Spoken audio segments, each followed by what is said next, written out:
and always will, is about moving humanity forward. And remember, folks, every act of kindness is a little love we leave behind. Hey, folks, the man with the pinky ring and the New York thing, forget about it, Bad Brad Berkwitt. And you're watching another episode of the Bad Brad Berkwitt Show on the Ringside Report web TV channel. Now, make sure you follow me on Twitter at BadBradRSR. Again, it's at BadBradRSR. And check out my great writing team on ringsidereport.com. Well, today, folks, I have a returning guest who is an attorney as well as an activist and a political writer and an election expert. She was a fan favorite last time she came on.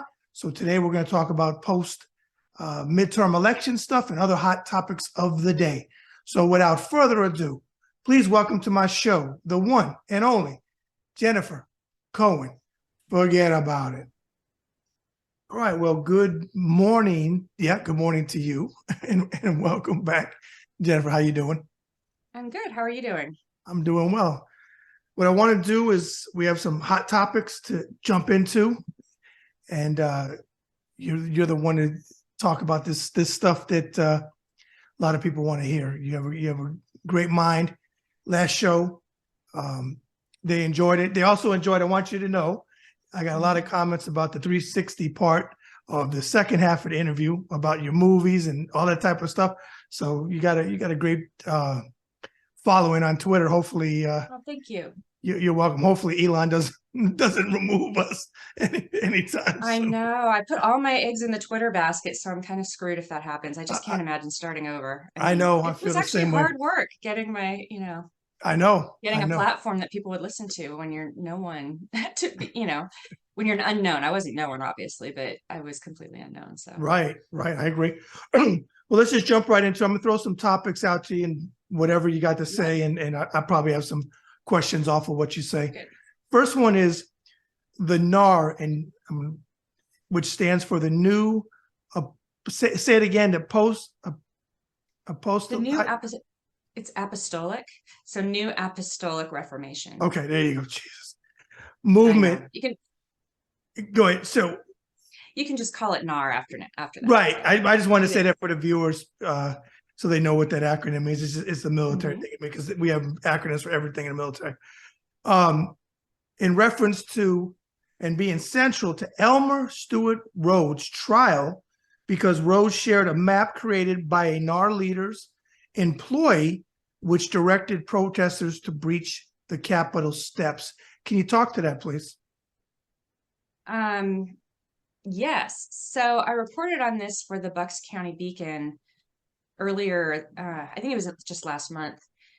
So the New Apostolic Reformation is a very extreme Christian movement, and it's a dominionist movement, which means that it teaches that Christians have a mandate from God to control the government, the media, the family, entertainment, everything, and that they must do that in order for Jesus to return to earth. So that's the New Apostolic Reformation. And it is an overtly political Christian movement as well. So they make no bones about it that, well, at least the high profile leaders that I'm talking about are overtly political, and they use their massive online followings to promote their political views. And a big leader within this movement is a guy named Lance Wallnau. And he was heavily involved with MAGA leaders and with the Stop the Steal movement. And he had, so I had been following him already, but what happened is when you write about things like Christian extremism and you have a large enough account on social media, people will send you stuff. And so one of my colleagues on Twitter, I mean, we're not official colleagues, but I know her name is Gal Suburban, forwarded me some posts from another person on Twitter about the map for January 6th. So there was this map that I had seen and a lot of people had seen because it was promoted on Steve Bannon's podcast and far beyond that. And it was a very colorful map in a guide to January 6th. And it was called the MAGA Rally Map. And one thing that it said on it, which I still think didn't get enough attention, even despite my article, is that it expressly directed protesters to breach the Capitol steps. It didn't use the word breach. It said, we must take to the US Capitol steps.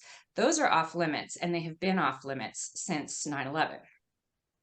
And so that was, by definition, by the way, telling protesters to breach all of the barriers that were around the protocol to protect Congress from terrorists, right?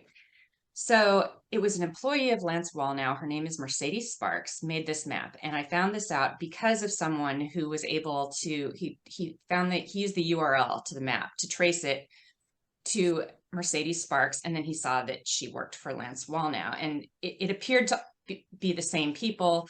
I was able to then get a video from her. I immediately looked at her social media on Facebook and saw from January 6th. She was at the Capitol. Actually, it was a video from January 5, wearing these like mouse ears that she made herself. It was really kind of a surreal thing. She has long blonde curly hair, and she was so amped up to her, I guess she calls it her ministry. At least I think she calls it her ministry, because she's she's in with the NAR as well. Her husband definitely is a NAR minister, and based on his social media posts. And she was saying how she'd gotten her hair curled for the event, extra curly, and that she made the ears herself. They said Trump on them. So they were the Disney ears that said Trump. And she was saying, you guys, I'm so excited. Something just amazing happened to me. And she said, I made this map to bless everybody. And it was just shared by Raheem Kassan on Steve Bannon's War Room. And she holds up the map, so it's the same map. And you can even see it zooms in, and you can see where it says, we must take to the Capitol steps. So anyway, I did an article on that. And that the thing is, it wasn't just her either. So she also said that her friend Steve, she said, our friend Steve, who does a lot of our events, he's working on all of the rallies here. And of course I thought, oh God, great, Steve. How am I going to find her friend Steve? But I got lucky because sure enough, Lance Wallnau, who is her boss, who is Mercedes Sparks's boss, and who I'd covered extensively, does a lot of almost like rock concert Christian revival events. And it was very easy to find a guy named Steve Brown who was promoting those events. And he works for something called the Resource Media Group. Of course, so I posted that, but I couldn't prove for sure that that was her friend Steve Brown. But then there were more and more connections, and I'm very confident it is that Steve Brown. And he also, by the way, you could tell from his LinkedIn, where he previously worked for like a media partnership with a guy named Thomas Hall. So it was called Brown and Hall, or Hall and Brown, one or the other.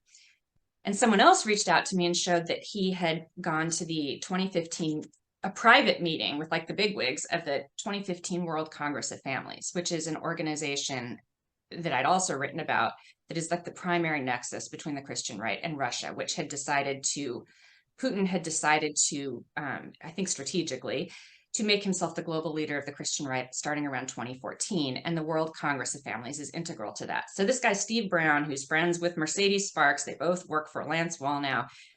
He helped with with a lot of the January 6 events, according to Mercedes. And he was on the permit for the December 2020 Jericho March called Hear the Church Roar. It was a pre-Jan 6 Stop the Steal event with Michael Flynn and Ollie Alexander and Alex Jones and Lance Wallnau, that's the guy's employer. Another NAR leader phoned in named Cindy Jacobs, who's very big internationally. The NAR is international.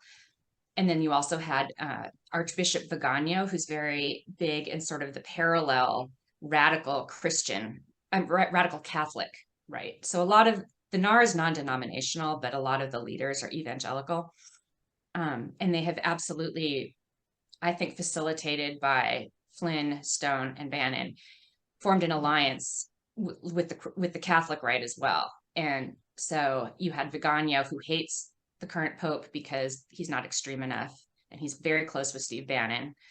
Total MAGA archbishop who got kicked off of Twitter for his horrible posts. He spoke during this event. His name is Vigano, Archbishop.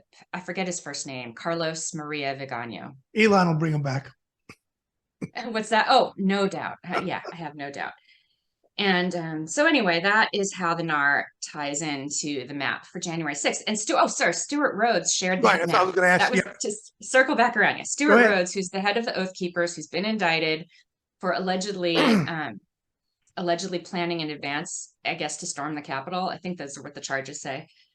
He had that map. And what's driving me crazy is so far, no one's asked him about the map, which, maybe they think it's not enough because it only takes them to the steps, but that's still breaching all of the barriers. And frankly, Mercedes said in her video that they expected 3 million people. So they were directing 3 million people to the Capitol steps, which is appalling because obviously there's no way that security can keep that civil, especially with all of the, the good versus evil, Democrats are demonic, this was stolen rhetoric. If 3 million would have went that day, the Capitol Police could not have held the line. There's no way. They barely held the line as it was, but they would. So I don't know why the map is not a bigger deal. And I also don't know why Ollie Alexander's own website called Wild Protest had that same language. That may very well be where Mercedes Sparks got the language from, that we must take to the Capitol steps. But that shows an intent to breach a pre-existing intent to breach the barriers,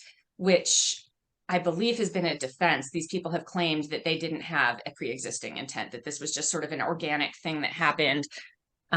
Sorry, I'm losing my light. So anyway, that's what I think is really fascinating. And the trial is happening right now. Steve Brown was a witness, and he did talk about how he worked with Ollie Alexander. So it's all, I was right over the target, but they're leaving off the massive theocratic movement behind this guy. And that is maybe, I don't know if that's relevant to their trial, but it is definitely relevant to the court of public opinion. Okay. Let me ask you two things off of that talking point. And we might have talked about it in our first show. Is there anything that ties Trump in with this group? Has he gone to any of their meetings, their conferences, their whatever they call them? Is there unequivocal evidence to Trump? Yes. So a major leader of this movement is a NAR leader called Jim Garlow. And he's kind of a Washington insider. And there are photographs of him with Trump. But there's more than that. In June 2016, so right around the time when it was obvious that Trump was going to win the nomination rather than the GOP nomination, rather than Ted Cruz, who some of the Christian right had preferred Ted Cruz. He had a meeting in New York, that was sponsored by Ben Carson, who is a member of the family, the Fellowship Foundation that Jeff Sharlet has written about and done a documentary series on. So you have Ben Carson, and then he organized it with a group called United in Purpose that I also did.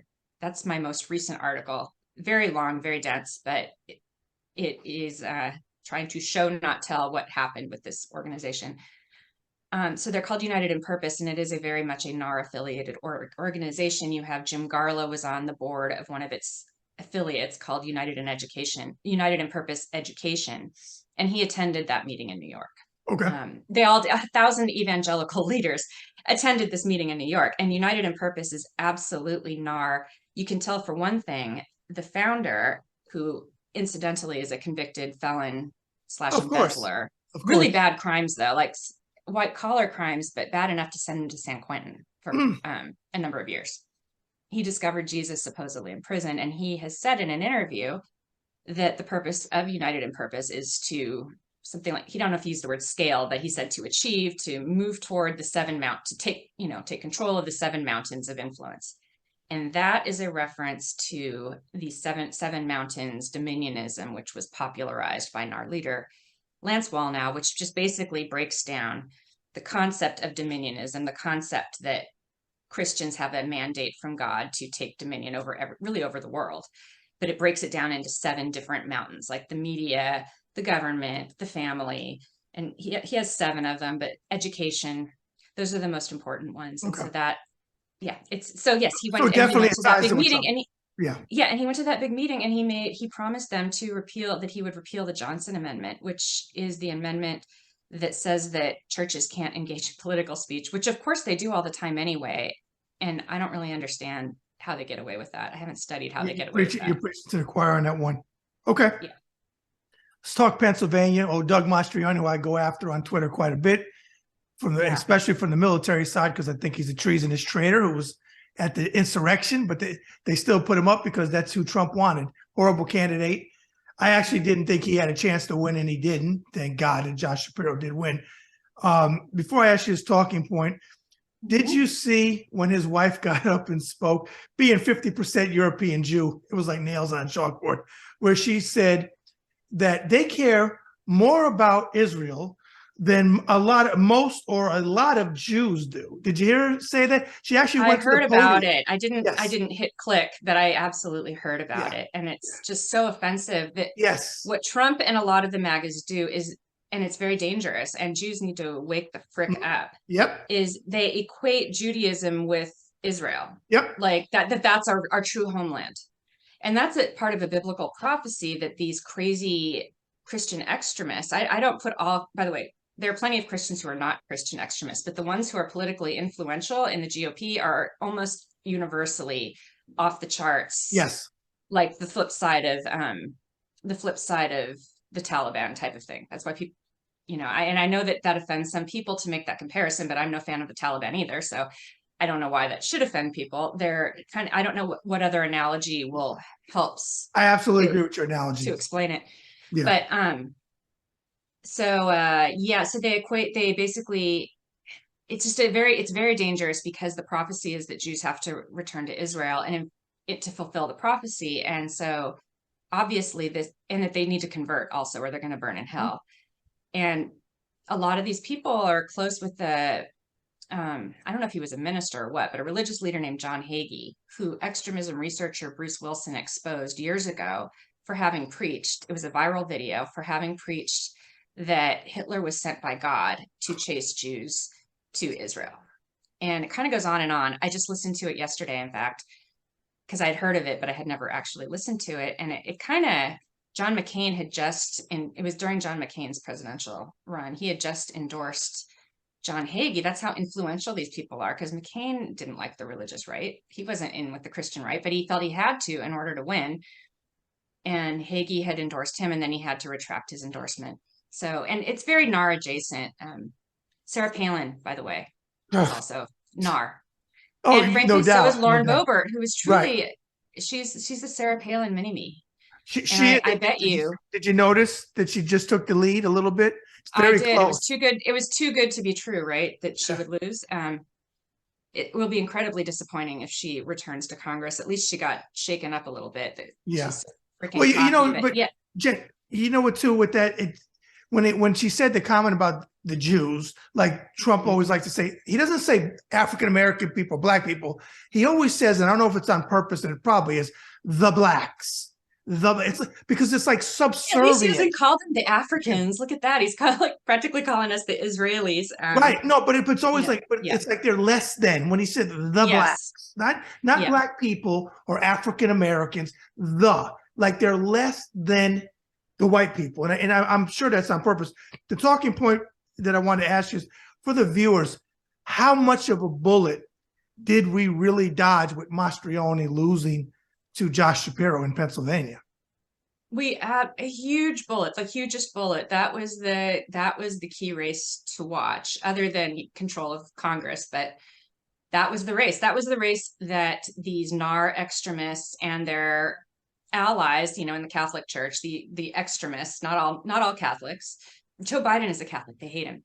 But that was the race they wanted to win, and they saw it as a platform to take dominion over the entire country. I am sure in part because it has 19 electoral votes, which is more than any other state that in recent years has been considered a swing state, other than Florida, which obviously is really no longer a swing state. It's fully been captured by these Christian extremists, by the way. I want to say that too. I just was researching it yesterday because I knew he was kind of a monster.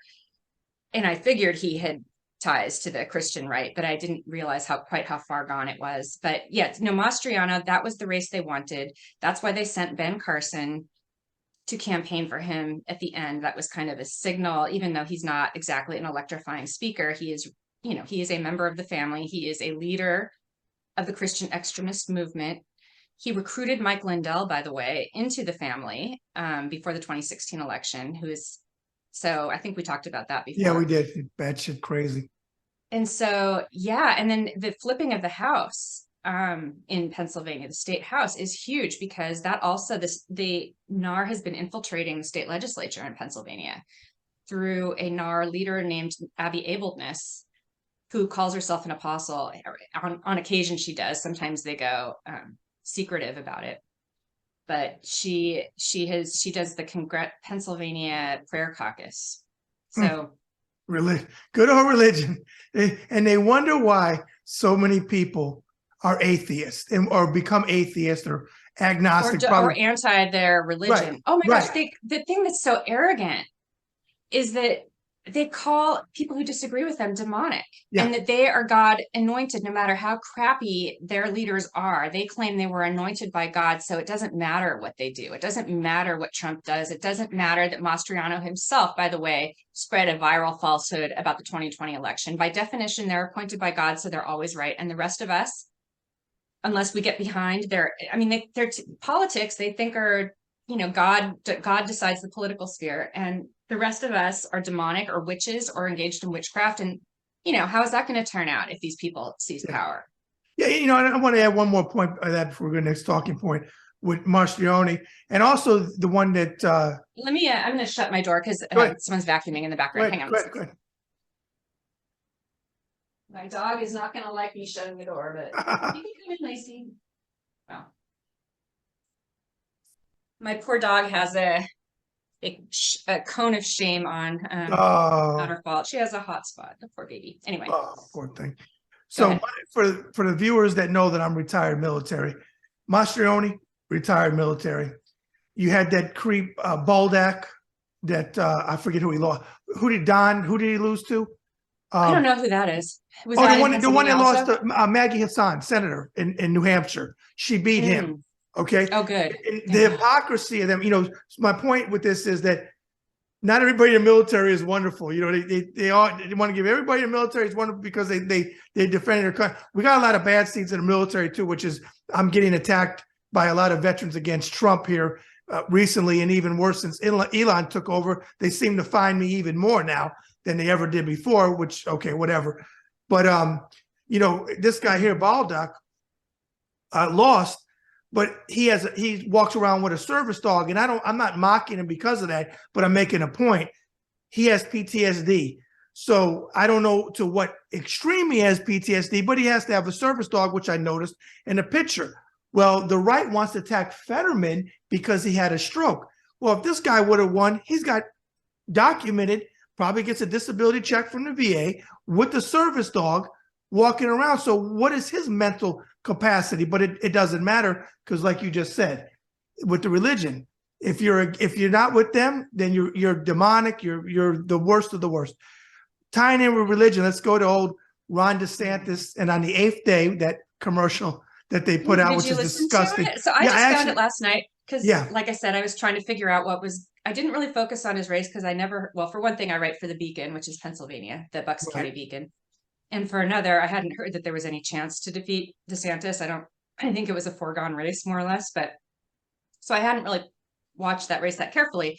But his ad right before the election, it's like this black and white ad, and his wife Casey posts it, and it's black and white, and it has like a very deep voice, I think meaning to sound biblical. Mm-hmm. And it says, on the 8th day, God looked down on his planet, or on his planned paradise, and said, I need a protector. So God made a fighter. And then it shows Ron DeSantis there. So they're saying he was sent by God. Yeah. Like Hitler, apparently. Yeah, I don't of know. course. in their worldview. And it goes on in a similar vein that he's been sent by God. And it's very frightening because no matter who gets the nomination, it's very hard to say who's worse, Ron DeSantis or Donald Trump. They're both terrible. And they are both indebted, I guess, and therefore pretty much fused to the extreme elements within the Christian right. Well, that's a good talking point that you just brought up too about who's worse. I'm going to say Ron DeSantis is actually worse. People say, "Oh, how do you say it?" And the reason why I say it is because to me, Donald Trump is a moron. He's a moron. He doesn't understand how government works. He never did. He never will, because he doesn't have enough attention span or enough enough brain capacity to understand it. DeSantis, as you know, was a lawyer. He was in the Navy. He was a JAG. He's not just a lawyer. He went to, the type of institution they make fun of. It was, I don't know if it was Harvard or right. Yale, Well, it's but like Ted Cruz. Yep. Contrary to the way Ted Cruz acts, okay, all right. I'm not condoning that they threw a beer, Ted, at you, but the Houston Astros didn't want you there, and maybe that was a sign from God. I don't know, but be a little sarcasm there. But these aren't stupid people. Trump is the idiot. So I actually think DeSantis. I don't think he's an idiot, but go ahead. Yeah, well, not smart in the way that you mean. He's not well read. Right, but I don't think that he has the capacity to comprehend a lot of stuff, because first of all, he has no attention span to comprehend it. But I think DeSantis would be worse knowing how to do things that Trump doesn't know how to do. I don't know. I mean, you may agree. It is hard. It is really hard to say. I think that he has a better chance possibly than Trump at this point, because he looks more respectable than Trump. And I don't know which is worse. I mean, Trump is a genius at manipulating public opinion. Yes, and it just comes from his gut. I don't think it's thought through, but he is a genius at that. And it's like the November 15th. So that's why I don't think he's stupid. He is not smart in other ways, but he's a genius at that, which is partly what makes him so dangerous. And I don't know that Ron DeSantis would get the same degree of cult level appeal across beyond the Christian right extremists. Oh, you think he will? No, I don't think he will. No, because he has no charisma. But Trump has charisma, even though it's bad charisma. Yeah, it's bad charisma, but he's got it. Yeah. I mean, what he has done to demonize the LGBTQ, jumping on board that train is just downright evil. You look to a civilized society for how it treats its most vulnerable members, and we are failing that test under anywhere that has MAGA leadership. And unfortunately, that's our Supreme Court too. But yeah, he's super dangerous. And but to that point though, where he openly went after the LGBTQ community. Trump is not for the LGBTQ community, but I can't recall a time in his presidency where he outwardly said really, really bad stuff. I know that they were policies. He did his policies undermine. But DeSantis isn't shy to say it. I mean, DeSantis will go out there. I mean, even though I know Trump talked bad to reporters and stuff like that, DeSantis will walk up to a group of kids with masks on and talk to them. You remember that video? Yeah. Where he talked to them like crap, where parents would be pissed off that their kids were talked to like that. Yeah, well, it is definitely debatable which is worse. I would agree with that. What I think about Florida, I mean, I don't necessarily know why we were able to, the country, Pennsylvania, was able to keep Mastreon out of the governorship. And it may have to do just with the electorate and how that was made up. But there was a very heavy campaign to expose his extremism. And it was a risk. I mean, I think that I haven't read beyond sort of the headlines on it, but apparently Shapiro purposely made it more likely that he'd be running against Mastriano than someone less extreme. And that was a very dangerous thing. On the other hand, we probably would have lost, is my guess, the way things are going, if it hadn't been someone as extreme. And so, and that would have been terrible, because the people who are less extreme are still allowing this stuff to run amok. So I think it may be key in Florida to do the same thing with DeSantis, to expose the degree to which the dominionists are pulling strings and what this means for people, because it doesn't just mean censoring books in schools, and it doesn't just, and that's, bad enough, but it doesn't just mean banning gay marriage, which it absolutely means that is coming down the pike, but it means criminalizing homosexuals. I truly believe that is where it is going. And I don't, and you can see it, you don't have to just believe me, you can see what these leaders in this movement are advocating, have already advocated in other countries, especially Africa, which is to criminalize homosexuality. And not just criminalize homosexuality, criminalize the failure to report homosexuality, which creates a very terrorizing environment. And even if you aren't gay yourself and you don't have someone, I guarantee you, most people know someone, have a loved one or a friend, or a loved one whose friend, or family member is LGBTQ. And that is terrifying. I agree. let me ask you this: were you, and put on your election integrity hat for a second? If I remember correctly, when DeSantis ran against Andrew Gillum, right? That was his name, Andrew Gillum. He only lost. Gillum only lost by about 30,000-ish votes. It was very close. This time he blew out. Now, granted, I think Andrew was a better candidate than Charlie Crist was, but still, DeSantis blew Charlie Crist out the water. Is that because of a lot of the gerrymandering and stuff that DeSantis did, or how did he such a huge number? Well, here is where it just gets very awkward because, you know, it should be a tell that Trump says that the only state, and that NAR leader Lance Wallen will claim that the only state that has election integrity is Florida, which is crap. Everyone knows that Florida, everyone but them, and probably they know this too, everyone knows that Florida elections are kind of suspect, whether they admit it publicly or just behind closed doors.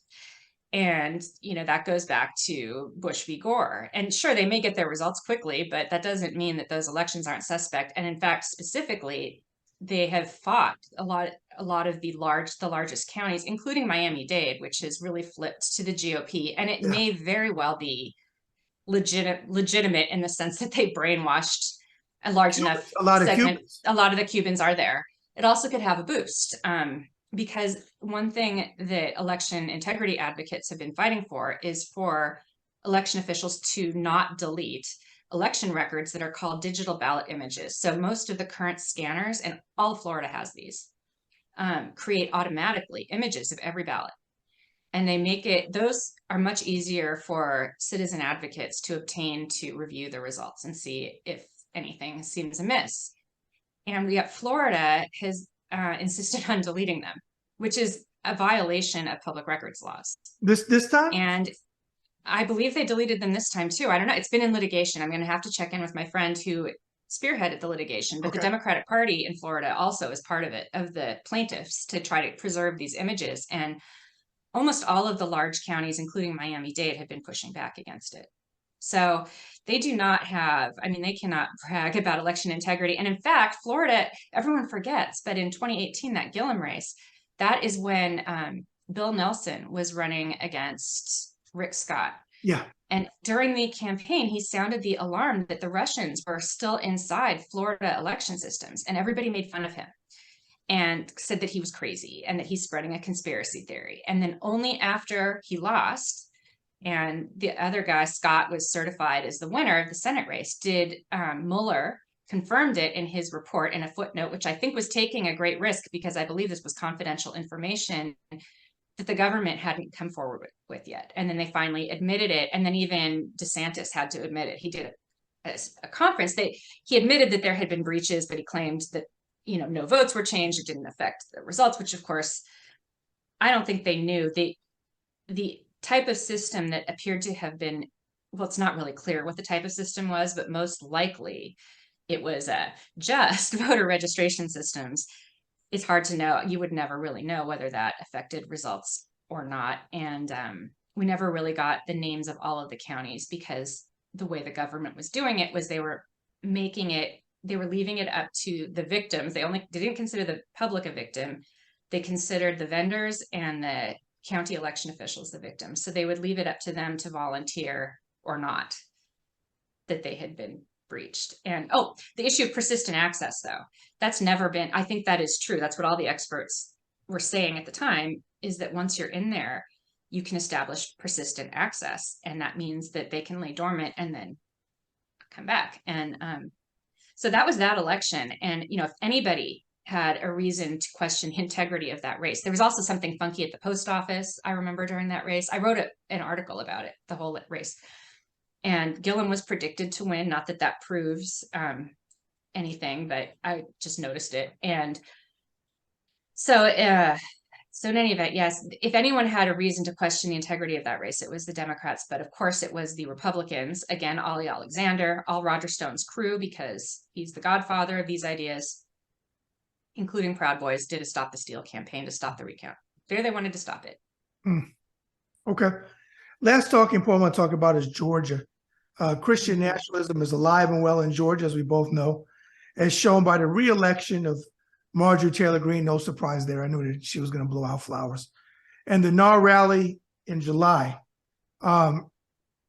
and I know that you have put out in some tweets already. I'm pretty sure you did, or somebody I saw, about keep an eye on the Warnock, and now it's going to be a runoff December 6th, the Warnock and Walker race. Talk to that if you would, please. Yeah, so I think that I don't know if the Christian right, I haven't looked at it yet, is supporting Walker, but I'm sure they are. And I think that we need to look for that and we need to expose it. And, the great irony, I saw one post, and this really needs to be driven home, is that it is not just non-Christians who would suffer under Christian nationalism. It is also Christians, as evidenced by Warnock himself. I mean, he's a reverend, right? And the Christian right hates him because he's a Democrat. Yeah. So, and the Christian nationalists hate him. They hate Biden as a Catholic. They hate him because he's not their kind of Christian. And they hate the Pope for being too compassionate because he's not their kind of hateful Christian who wants to criminalize homosexuality and outlaw, abortion, even if a woman's going to die without one. He's not like that. And he doesn't hate immigrants. He doesn't demonize all immigrants. He's not mean. So they hate that. They only want the jerks, it seems like. And so I think that we really need to show that this is also at stake in that race. And I have no doubt that he would enable the Christian right in Georgia. And certainly Marjorie Taylor Greene is full on. I mean, she said she's a Christian nationalist, and she's even worse than that. She's also in bed with the white nationalists, with Nick Fuentes. So Georgia is really at a tipping point, I think, where it could you don't want it to fall into permanent darkness, where kind of seems like Florida is heading, in Texas. At a certain point, when these people get enough control, it's hard to yank it back. Maybe impossible. I don't want to ever say there's no hope. There's always hope. But in any event, I think that the Christian nationalism element needs to be explored. And if it is indeed a big factor in this runoff, as I am sure it will be, that needs to be exposed because it seemed to help in Pennsylvania. And the good news is Florida has a good local press, as does Pennsylvania. Oh, but there is one other thing. Florida, Georgia. Talk about Florida. You mean Georgia? Oh, sorry. I meant Georgia. Right. Georgia does not have as good, in my opinion, it does not have as good of a local media. But okay. So it's going to need some help, a boost. I'm not saying they're all bad. I'm sure there's some good local media there. The other thing, oh gosh, well, this is Florida though. You're right. I'm getting the two mixed in my head. But one thing that's bothering me about Florida, I just want to say this, is that there was a big thing with voter registrations being flipped. And I interviewed State Senator Annette Taddeo about it. Last I heard, she referred it to the DOJ, and it just appears to me that the DOJ is where these things go to die. We can't go, I don't know. I mean, I'm going to try to reach her again. She was running for office. And so I did try to reach her a few days ago, but I'm sure. I don't think she did. I've got to double check, but I don't think so. But I don't know. She was all over it. And then the next I heard, I sent it to DOJ and that's it. She said she thought it was concerted. You had operatives of Roger Stone doing massive voter registration drives. And I did an interview of Annette Taddeo about it. There was an expose in this current election with Roger Stone? It was before it, in the run up to it, wow. To it. Yeah. It was maybe a year ago, less than a year ago. Okay. And they were targeting Latino voters, and they had people, it wasn't disputed that Latino voters were starting to come forward. The elderly people, they're targeting elderly Latino voters. They go to their door and say they needed to update their registration. And then the voters would they would put their hand over the box that they would check for Republican and Democrat. So they get the voter to sign it. And then after they left, the operatives were checking Republican. So they were changing. And it was happening all over the state. And she thought it was huge. And then it never heard about it again. And so, and that the idea was to make it a red wave look inevitable, because suddenly there was this huge surge in Republican registrations, which she thought was a false surge. But the DOJ is where things go to die. Unbelievable. Isn't it crazy that Marjorie Taylor Greene, who basically for her whole 2 years has not been on a committee, has not probably been involved in very much other than run off at her big mouth, that the party now has gone to her. In fact, to be honest with you, if they win the House, I think she might be the speaker. I think she may wind up being the speaker. She might be a Trump running mate. She's NAR. Lance Wallnau interviewed her multiple times, and what's really disgusting to me is the members of Congress that Wallnau specifically liked, that he called out, they're all the meanest, most horrible people in Congress that say the worst, meanest things. So it was Marjorie Taylor Greene, Lauren Boebert, Gosser, I don't know if you said Gosser. Madison Cawthorn was one, though. I think Matt Gaetz was one. It's all just the poor, maybe not Matt Gaetz. I don't know. Those three I know for sure. And Madison, I'm sure that Madison Cawthorn was groomed through the ranks. And what a schmuck he was. He opened his mouth. He would have still been there. He opened his mouth. And he's probably gay, which more power to him, except that he wants to was full on with those people who want to take the rights from other people. Yeah. Unreal. But Lindsay, well, anyways, closing thoughts. Keep doing what you're doing. I know Elon Musk is a pain in the tush. I know he's just, I took on Elon. You had such an opportunity, Elon, but Elon is, I don't care. He's a petulant child. I know he's not a dummy, but he's just the games that he plays and the tweet, but a lot of it's for attention. But keep doing what you're doing. I want you to close out. Any thoughts that you want to close out with? Go ahead. Yeah, Dominionism was indeed on the ballot. It lost in Pennsylvania, but we may have won the battle, but the war continues, and we cannot let up on this issue, especially now that we're starting to expose it. And they may very well retreat because they tried with this election going outward, telling everyone what they were up to and saying that they're Christian nationalists, and it appeared to backfire in Pennsylvania. So we need to, even if they retreat publicly, they're not gone, and we need to keep a spotlight on them. Okay.